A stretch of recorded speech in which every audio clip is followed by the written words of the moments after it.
अब यहाँ पर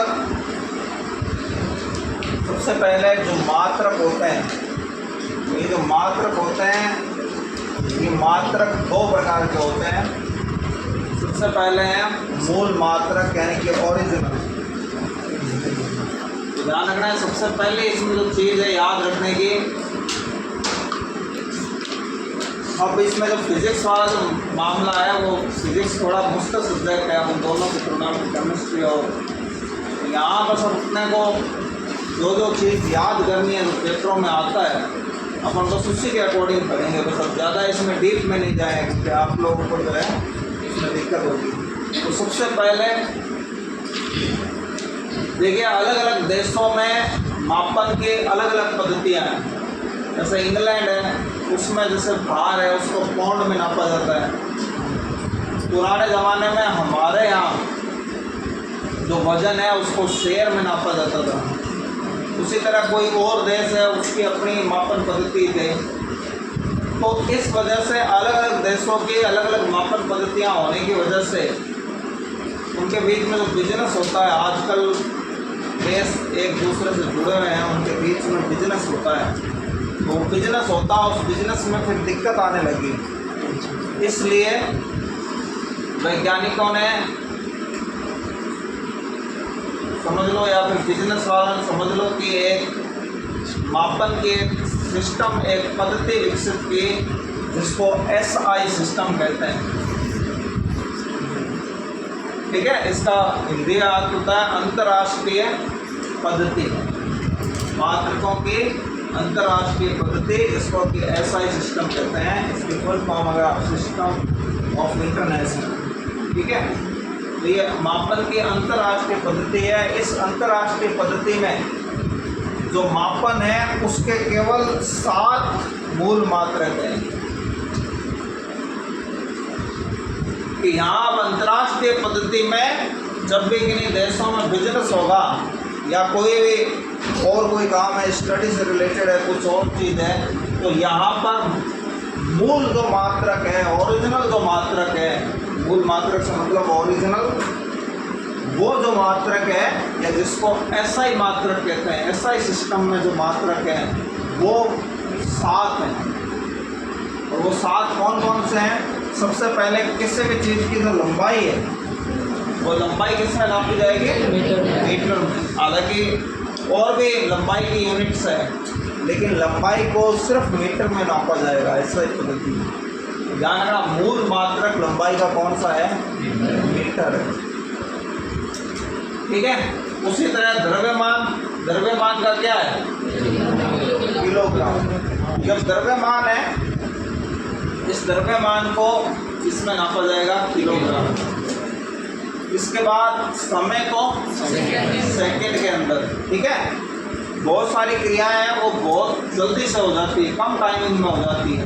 इस वजह से भौतिक क्रियाएं या रिएक्शंस वगैरह वो सेकंड में संपन्न हो जाती है, इसलिए मिनट या आवर्स में उसको नहीं काउंट करके सेकंड में काउंट करते हैं। तो ध्यान रखना, समय का मूल मात्रक है सेकंड। उसी तरह विद्युत धारा का आपको पता ही है, एम्पियर है। और टेम्परेचर का क्या है? केल्विन। और टेम्परेचर का केल्विन है। इसी तरह पदार्थ की जो मात्रा है, उस पदार्थ की मात्रा को किस में नापा जाता है? अब देखिए, ये क्वेश्चन बनने लायक यहाँ यही चीज़ है, क्योंकि ये थोड़ी सी अलग हटके चीज़ है, आमतौर पे जनरली काम में नहीं आती। और इसी तरीके से ज्योति तीव्रता क्या होती है? जो लो है किसी चीज़ की, मोमबत्ती है, माचिस की तीली है या कोई आग है, किसी भी चीज़ की लाइट जो है, तीव्रता कितनी है, उसमें तेज़ी कितनी है लाइट के अंदर उसकी, या उसकी लो के अंदर जो तेज़ी है, उस तेज़ी को क्या कहते हैं? ज्योति तीव्रता कहते हैं, जिसका मात्रक होता है कैंडेला। ठीक है, तो ये ध्यान रखना, ये मूल मात्रक है। और इसमें जनरली जो याद रखने लायक है वो ये नीचे वाले 3 हैं कि टेम्परेचर का केल्विन होता है, क्योंकि टेम्परेचर के लिए आमतौर पे हम लोग जनरली क्या यूज़ करते हैं? डिग्री सेंटीग्रेड यूज़ करते हैं या सेल्सियस यूज़ करते हैं। Degree centigrade, degree Celsius. लेकिन अंतर्राष्ट्रीय पद्धति में टेम्परेचर को केल्विन में नापा जाता है, ऐसा ही सिस्टम।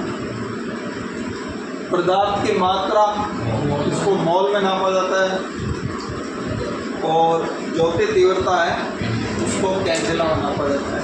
तो मैन ये पीछे वाले जो 3 हैं ये इसमें याद करने लायक चीज़ है मूल मात्रकों के अंदर, ठीक है। अब इसके अंदर जो सबसे पहले चीज़ है वो है टेम्परेचर जो होता है, वो टेम्परेचर की जो इकाइयाँ हैं वो, तो देखिए ताप की इकाइयाँ, कॉपी निकाल लो, ये थोड़ा बहुत कॉपी कर लो।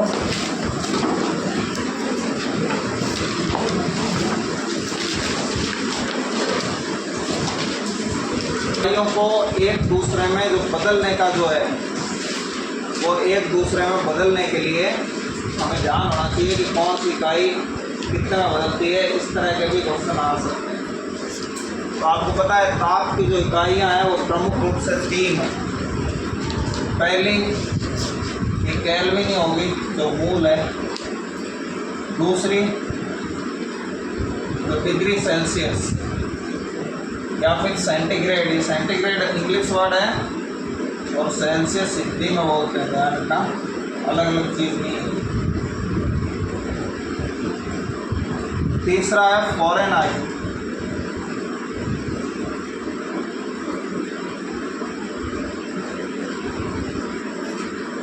ये 3 जो है ये टेम्परेचर की इकाइयाँ हैं, इसमें आपको एक दूसरे में इनको बदलना आना चाहिए।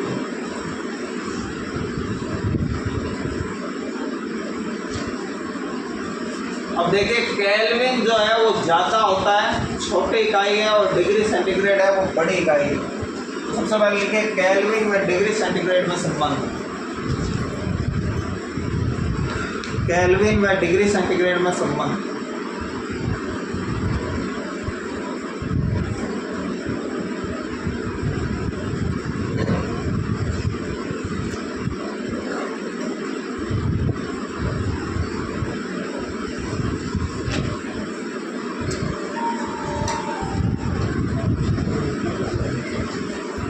जो केल्विन है उसको कैसे निकाला जाएगा?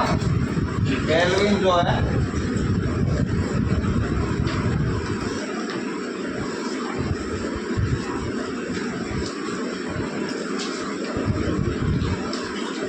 डिग्री सेंटीग्रेड, और डिग्री सेंटीग्रेड का सिंबल वैसे अपने यूज कर लेते हैं। डिग्री सेंटीग्रेड का सिंबल होता है degree C plus 273।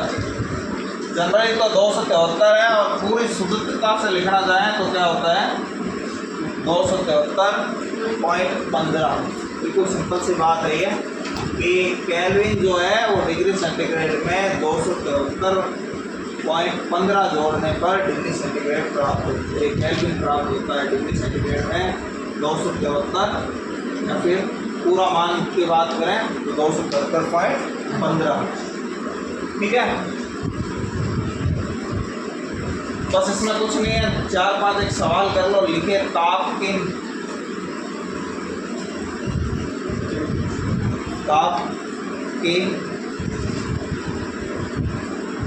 Degree centigrade इकाई को केल्विन में बदलो, डिग्री सेंटीग्रेड इकाई को केल्विन में बदलो।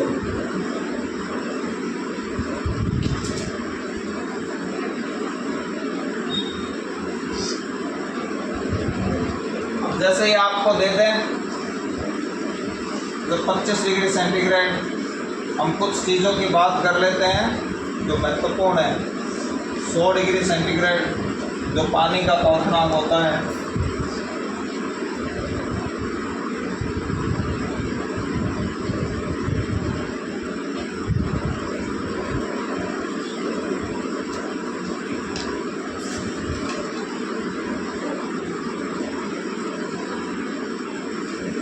क्या करेंगे इन सब के अंदर क्या कर देंगे 273 जोड़ देंगे, तो जोड़ दो 273 जोड़ दो इनके अंदर।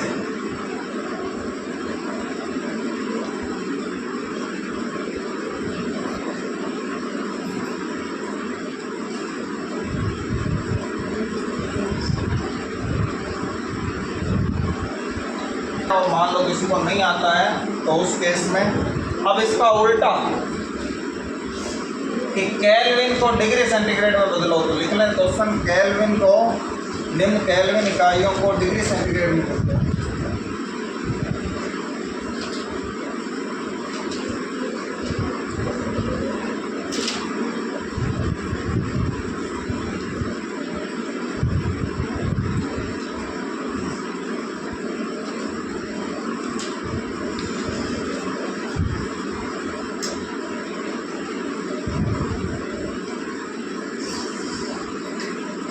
को डिग्री सेंटीग्रेड में बदलना है, इसका उल्टा हो जाएगा। तो देखिए अभी अभी जो मैंने आपको फॉर्मूला बताया था कि केल्विन जो है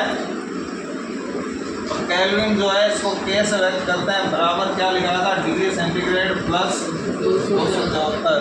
एक बार हम 273 कर देते हैं।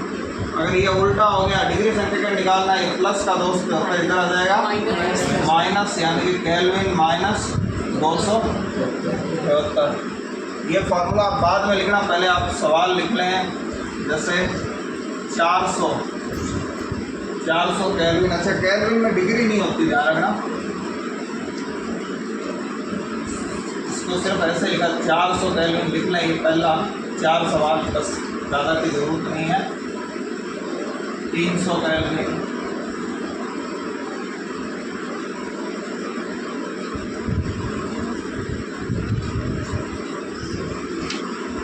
290 केल्विन और 373 केल्विन। इस केल्विन को आप डिग्री सेंटीग्रेड में बदलें, तो डिग्री सेंटीग्रेड में बदलने के लिए ये वाला फॉर्मूला हो जाएगा इस प्रकार से। वो कमरे का ताप होता है, रूम का टेम्परेचर जनरली स्टैंडर्ड क्या माना जाता है, 25 डिग्री सेंटीग्रेड। यानी कि कोई भी एक्सपेरिमेंट वगैरह होता है लैब वगैरह का, तो उसमें टेम्परेचर कितना माना जाता है, 25 डिग्री सेंटीग्रेड पर, कि वो 25 डिग्री सेंटीग्रेड पे होता है। तो 25 डिग्री सेंटीग्रेड को केल्विन में भी ध्यान रखना कि 291 केल्विन होता है। ये कमरे का ताप है। वैसे तो आपको अगर आता होगा तो आप 25 में 273 जोड़ देंगे तो कोई बड़ी बात नहीं है। उसी तरह जैसे 100 डिग्री है, तो 100 डिग्री सेंटीग्रेड ये जल का बॉइलिंग पॉइंट है, जल का क्वथनांक है, समझ गए ना। यानी टेम्परेचर पानी का इससे ज़्यादा नहीं हो सकता। तो जल का क्वथनांक 100 डिग्री है, इसको यूँ कह देंगे कि पानी 100 डिग्री पे उबलता है। तो इस 100 डिग्री को अगर आप केल्विन में लिखेंगे तो कितना हो जाएगा, 373 केल्विन। वैसे तो बहुत सारी तो चीज़ें हैं, लेकिन ये कुछ कॉमन चीज़ें हैं जो आपको इस तरीके से भी पूछी जा सकती है। अब बात करें फ़ारेनहाइट की, तो फ़ारेनहाइट कैसे निकाला जाता है, तो लिखिए फ़ारेनहाइट व डिग्री सेंटीग्रेड में संबंध। फ़ारेनहाइट व डिग्री सेंटीग्रेड में संबंध।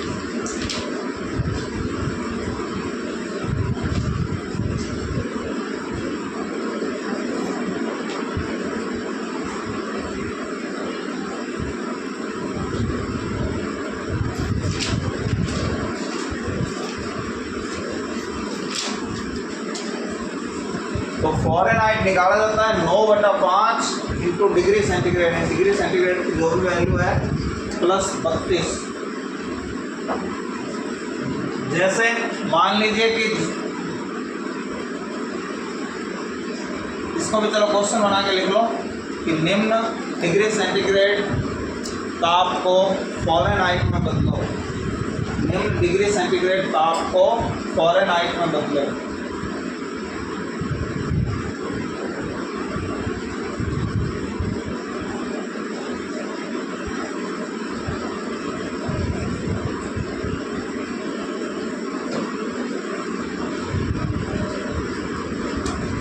देखिए पहला 25 डिग्री सेंटीग्रेड,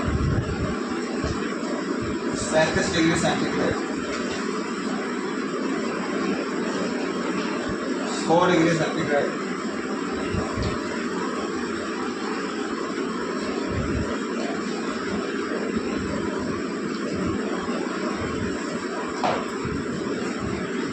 0 डिग्री सेंटीग्रेड,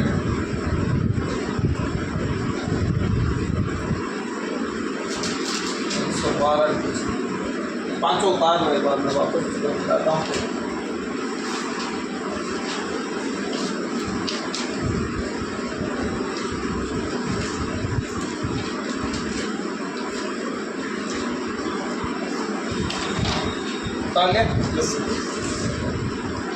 अब जो 25 डिग्री सेंटीग्रेड है तो सिंपल सा बात है, उसको फ़ारेनहाइट में बदलेंगे।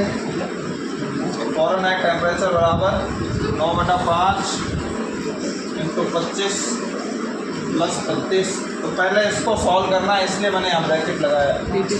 5 से 25 कट गया, 5 बार 9 पंजे 45। अब इसकी जो वैल्यू आएगी उसमें 32 जोड़ना होता है। तो ये क्या हो गया 75 डिग्री फ़ारेनहाइट या फ़ारेनहाइट। डिग्री लगती है फ़ारेनहाइट में, डिग्री लगती है। हाँ फ़ारेनहाइट, केल्विन में नहीं लगती, बाकी दोनों में डिग्री लगती है।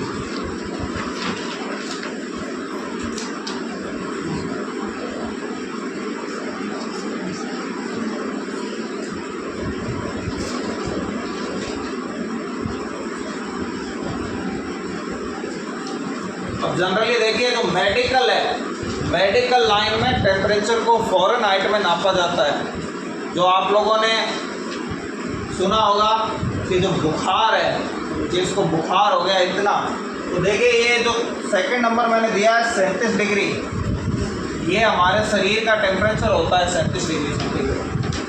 हमारा शरीर क्या हर चीज़ें जो एंजाइम वगैरह है वो 37 डिग्री पे काम करती है। अब आप इस 37 डिग्री को फ़ारेनहाइट में बदलो, तब आपको थोड़ा बुखार की कहानी समझ में आएगी, जो बुखार के बारे में जनरली बोला जाता है। तो पहले आप इसको चलो सॉल्व करो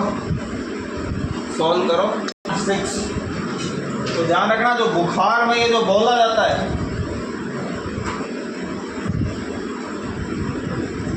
कि बुखार 100 हो गया, 102 हो गया, 103 हो गया, तो ध्यान रखना ये जो टेम्परेचर की ये जो इकाई है, ये टेम्परेचर की इकाई फ़ारेनहाइट में बोला जा रहा है, ना कि डिग्री सेंटीग्रेड में। अगर हो गया तो फिर वो जिंदा ही नहीं रहेगा। ध्यान रखना डिग्री सेंटीग्रेड का हमें 100 होना, तो मतलब इसका मतलब है कि वो उबलने लग गया उसके शरीर का। तो ये जो ये बोला जाता है बुखार 100 हो गया, 102 हो गया, 103 हो गया, हालांकि इनको भी बहुत ज़्यादा माना जाता है 102 103। तो ये 102 103 हो गया, ये जो बुखार है ये फ़ारेनहाइट में मापते जा रहे हैं। हालांकि वहाँ कुछ बोलना नहीं जाता है कि फ़ारेनहाइट है कि डिग्री सेंटीग्रेड है या केल्विन है, ये बोला नहीं जाता है। तो ये अपने आप समझने की बात होती है कि जब बुखार की बात हो रही है तो ये फ़ारेनहाइट में बात हो रही है।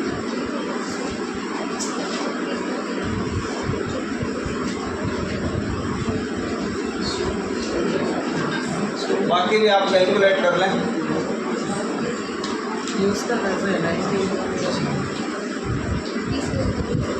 सेंटीग्रेड में बदलना ये भी बहुत ईजी है। हालांकि इसका क्वेश्चन आता है फ़ारेनहाइट को फ़ारेनहाइट में बदलना या फ़ारेनहाइट को डिग्री सेंटीग्रेड में बदलना, ये दोनों क्वेश्चन आते हैं। ये क्वेश्चन ईजी में नहीं है क्योंकि फ़ारेनहाइट हर किसी के दिमाग में नहीं रहती है। केल्विन डिग्री सेंटीग्रेड तो जनरली एक जनरल बात होगी क्योंकि साइंस में उन दोनों चीज़ों का यूज़ होता है बड़े पैमाने पर, लेकिन फ़ारेनहाइट सिर्फ एक मेडिकल लाइन के अंदर यूज़ होती है, तो इसका आम तौर पर यूज़ नहीं होता। तो ये रेयर क्वेश्चन और से बाकी भी आप निकाल लें, सब कर लें उसके बाद।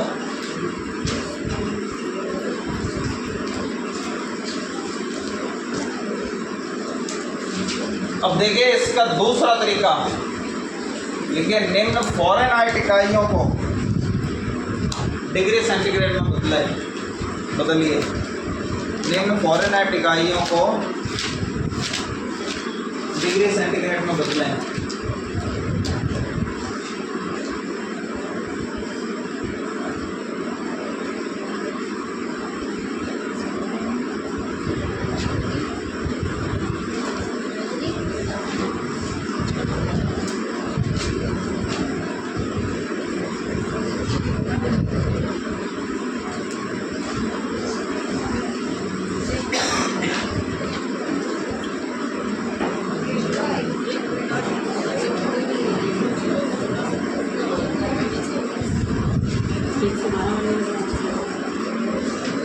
अब ये जो है इस फ़ारेनहाइट इकाई को डिग्री सेंटीग्रेड में बदलना है। तो देखिए अपने को दो फार्मूला नहीं याद करना है, अपने को फार्मूला तो एक ही याद करना है कि भाई डिग्री फ़ारेनहाइट जो है उसका क्या फार्मूला है, 9/5 इंटू डिग्री सेंटीग्रेड प्लस 36। ये अपने को याद होना चाहिए। अब ये याद होना चाहिए ताकि कंफ्यूजन नहीं हो। हालांकि उसका भी फार्मूला होता है, अलग होता है वो, लेकिन फिर हमारे कंफ्यूजन हो जाती है, फिर हम गलत कर देते हैं कई बार, क्योंकि ऑप्शनों में गलत ऑप्शन भी होता है जो आपसे गलती करवा रहे हैं। तो जैसे देखिए अब अपने को निकालना है, तो अपन ने यही सूत्र लिख लिया जिसमें फ़ारेनहाइट निकाल कर। अब इस फ़ारेनहाइट की वैल्यू दी हुई है, तो यहाँ पे क्या लिख दिया 100, ठीक है। या फिर इसको अपने ऐसे लिख लेते हैं कि भाई ये 9/5 इंटू डिग्री सेंटीग्रेड प्लस 32, इसकी वैल्यू कितनी आ रही है 100।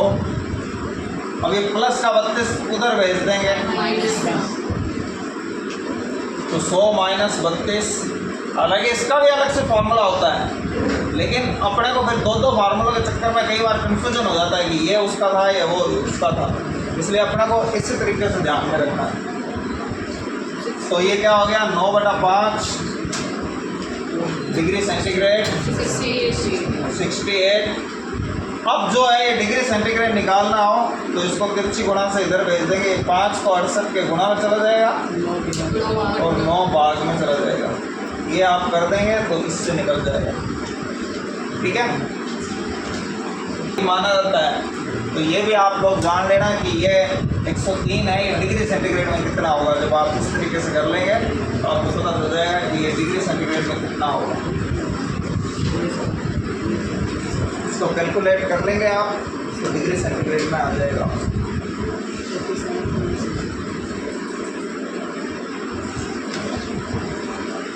ठीक है ना। तो ये ताप की इकाइयाँ हैं, उसको एक दूसरे के अंदर बदलने की बात है। तो ये फ़ारेनहाइट वाला इम्पोर्टेंट है, तो ये थोड़ा सा समझ लें कि ठीक ठाक क्वेश्चन है, उसमें इसको माना जाएगा। और अगर मान लो डिग्री सेंटीग्रेड और केल्विन वाला आ जाए तो वो बहुत आसान क्वेश्चनों में होता है, तो आसान पेपर आए तो वो उस तरह से आ जाए। तो ये आपको ये टेम्परेचर की इकाइयाँ बदलनी आनी चाहिए, और इसके साथ ही आपको जो है ये भी आना चाहिए डिग्री सेंटीग्रेड और फ़ारेनहाइट को बदलना। ये ताप की इकाइयों को एक दूसरे में कन्वर्ट करना जो है वो मूल मात्रक के अंदर एक टेम्परेचर वाली चीज़ इंपॉर्टेंट थी जो मैंने आपको करवा दी, ठीक है।